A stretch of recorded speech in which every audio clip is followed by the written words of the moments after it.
By the time I turned 16, my life had shifted in ways I never expected. Outside the house, I was still seen as the same person I'd always been, not particularly social, but with enough activities to keep me occupied. At home, though, things were different. I was encouraged to present softer and more feminine when we were alone, and that private world became the center of my life. My partner, the woman who guided me through all of this, was strict but also deeply caring. Discipline was part of our arrangement, and I accepted that the routines and rules came with the comfort she provided. As a result, some nights I even slept with gentle restraints as part of the structure we agreed on, a physical reminder that, for now, my freedom came with responsibilities. After I left formal schooling, we settled into the new rhythm of adult life. I began working part-time at a local salon, helping with deliveries and basic tasks, learning responsibility and earning my keep. A few weeks later, we moved to a larger house she'd bought after an unexpected inheritance, and she also opened a new salon nearby. The change was abrupt. The house was bigger than anything I'd known, and she asked a friend, Elizabeth, and her daughter Karen to move in and help run the business. When she told me, I felt torn. Part of me wanted to keep our arrangement private. Another part knew that if I cared about keeping this side of myself, I would have to accept that a few more people might eventually know. After long talks, I agreed. She promised we would disclose things carefully and only to those she trusted, and that if I wanted the arrangement to continue, I would need to show maturity and respect. At first, the new household settled in well. I continued to do the housework, to wear the softer clothing at home, and to learn the small rituals that made the world feel steadier. She still bought me modest outfits and practical shoes. There was no hurry to push me into anything elaborate. The focus was on steady progress and responsible behavior.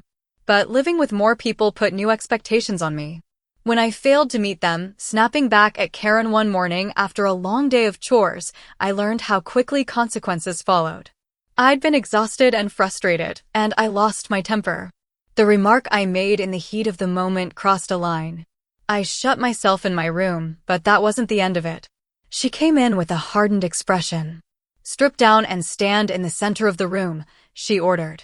I complied, and she imposed a period of strict supervision as a corrective measure, limited movement around the house, extra chores, and an expectation that I demonstrate sustained respect in every interaction. It was uncomfortable and humiliating, but it was also a clear consequence for my behavior. The following week was one of the toughest I'd experienced. Under the watch of others in the house, I performed exhausting tasks and lived with constant oversight. The aim was to teach accountability and to repair the trust I'd broken. It took time, but I eventually regained some standing. Karen later left to continue her studies, which eased the household tension, though the memory of that week stayed with me. After things calmed down, I worked hard to rebuild trust. I was no longer allowed the same privileges I'd once enjoyed. Sleeping in her room was one of them, and I had to show, through steady effort, that I could be relied upon. The balance between care and discipline was fragile, and I learned that freedom in our arrangement had to be earned. There were also new rules about private conduct. Early on, she had been clear that some things were off limits unless explicitly permitted. I slipped up more than once, sometimes out of habit, sometimes out of stress, and she always reminded me that boundaries existed to protect both of us. When she discovered that I had acted on those impulses without permission, she was disappointed. "You know the rules," she said quietly. "We'll need to address this." The remedy was firm but nonviolent, a period of further restriction, a schedule of responsibilities to restore trust, and a plan for rebuilding the privileges I'd lost. Those months taught me a hard lesson about consent, accountability, and the work required to keep an unusual relationship healthy. I learned to think before I acted and to value the stability that came from honoring the agreements we'd made. Mistress introduced new arrangements to ensure I kept to the rules at night. A harness system was fitted to keep me on my back, straps securing me gently but firmly to the bed. The message was clear. Even in rest, I was under her control. A hood completed the nightly ritual, plunging me into darkness and muting sound, leaving me with nothing but my thoughts. It was uncomfortable, but I understood. These were consequences of broken trust and reminders that I had further to go before I'd regain freedom.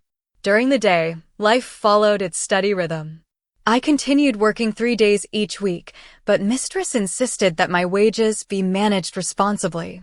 A joint account was set up, and every withdrawal required both of our signatures.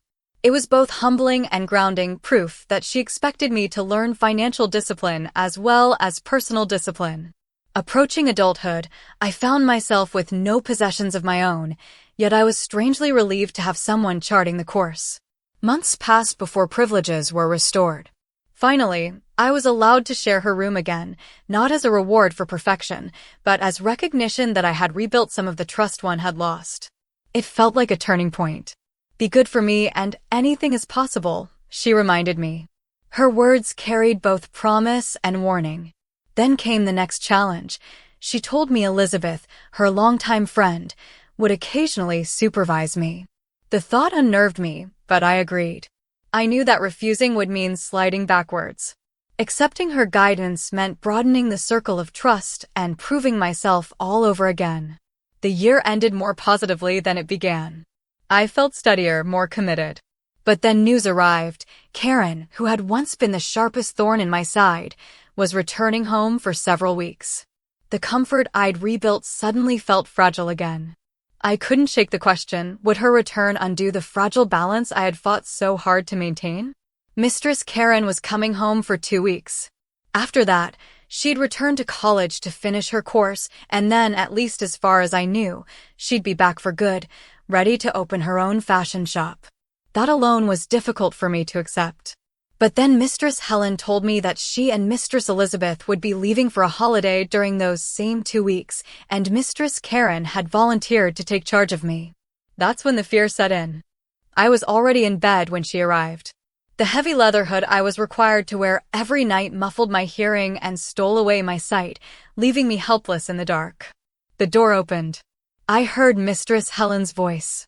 "Karen is here to say hello, sissy. I'll leave you alone together so she can explain her expectations." The door shut. The mattress dipped. Karen was sitting beside me. Even though I couldn't see her, I flinched. Memories of our last encounter surged back, and I was terrified.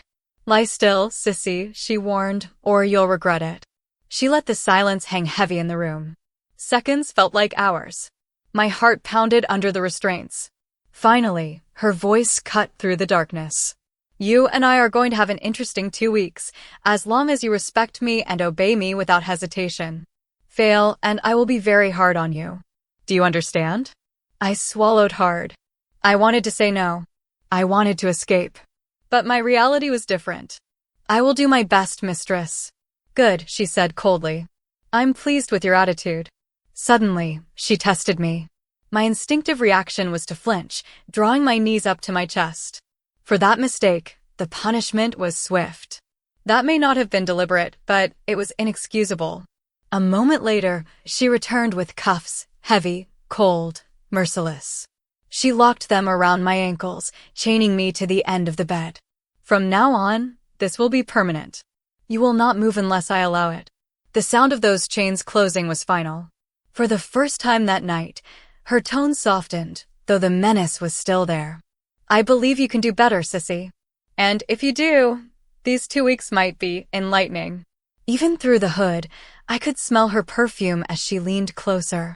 Her presence filled the room, powerful, overwhelming, and suffocating. Then, just as suddenly, she stood. "Rest now. Tomorrow will be your first real test." And with that, she left me bound and restless, my mind spinning with fear of what she had planned.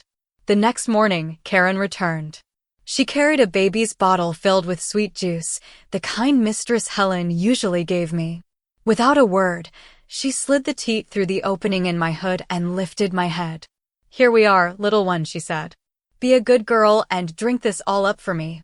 As I drank, I realized the truth. Mistress Karen was not just taking care of me. She was reprogramming me, breaking me down piece by piece until I belonged entirely to her. And she had 2 full weeks to do it. I drank eagerly from the bottle Mistress Karen held to my lips.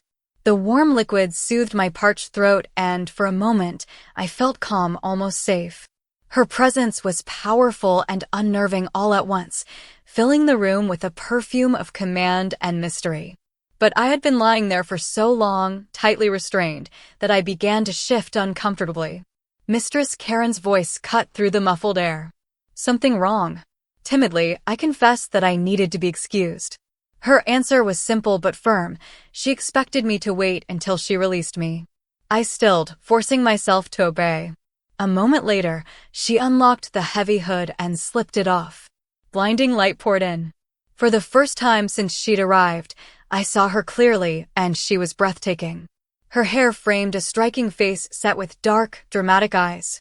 The long leather dress she wore looked less like clothing and more like armor, a statement of control, elegance, and power. She was younger than me, but infinitely more poised.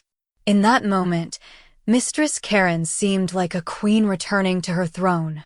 "Hello, Sissy," she said evenly. "It's good to see you again. Are you pleased to see me too?" Despite my fear, I found myself nodding. "Yes, mistress. I'm pleased."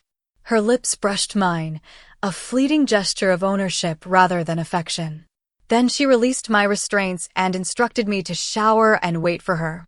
She had something different planned for me today. I showered quickly, my hands trembling, and sat on the edge of my bed. When she returned, she fastened a simple locking collar around my neck and clipped on a leash. Without a word, she led me into the spare bedroom. "Your mistress and I agree it's time for some changes," she explained calmly. "You'll be wearing a new uniform today and tomorrow. Monday, you return to your normal tasks. This is part of your training." Instead of the childish outfits I usually wore, she produced a carefully prepared ensemble, soft, pastel-colored clothes chosen to make me appear more delicate, more doll-like. Every piece, from the tailored undergarments to the socks and modest heels, felt like part of a ritual meant to strip away my old identity. I sat at the dressing table as Mistress Karen worked with quiet precision. She brushed my hair for a long time, pinning and ribboning it into a style that looked unnervingly innocent. Then she dabbed perfume behind each ear and along my wrists. When she was finished, I hardly recognized the person staring back from the mirror. The transformation wasn't about beauty alone, it was about power. My own reflection looked like a stranger who now belonged entirely to Mistress Karen's world. And as she stood behind me, hands resting on my shoulders, she whispered, "Good. Now we begin." Finally, Mistress Karen told me to stand up. From the wardrobe, she brought out the most elaborate dress I had ever seen. It was white, lacy and full of frills with soft pink ribbons at the hem, the cuffs, the waist, and the neckline. It swept to the floor in a cascade of fabric. Each step sent the layers of lace swaying like clouds. "I see you like your new dress, Sissy," she said quietly. "I thought you would. But before you wear it, there's one last step." From a drawer, she produced small padded forms. "These will give you the outline of a young girl's figure," she explained. "Nothing large, just the beginnings of a shape. In time, you'll learn to grow into the image you're practicing." I stepped into the dress, and she zipped it up at the back.